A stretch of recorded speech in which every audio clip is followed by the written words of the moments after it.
আপনাকে যেমন একদিকে এআই শিখতে হবে, চ্যাটজিপিটির সাথে কথাবার্তা বলতে হবে, তার সাথে ভাব ভালোবাসা করতে হবে, আরেকদিকে আপনাকে পিছনের ওল্ড মানি কনসেপ্টের দিকে যেতে হবে।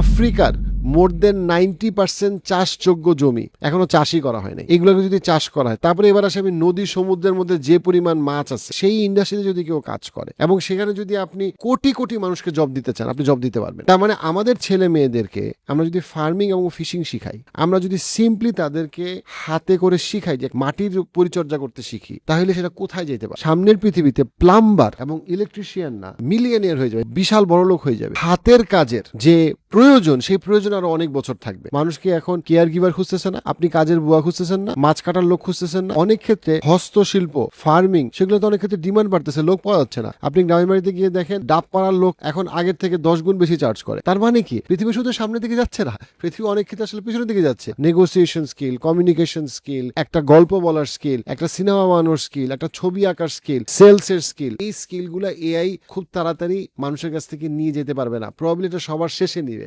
কেন?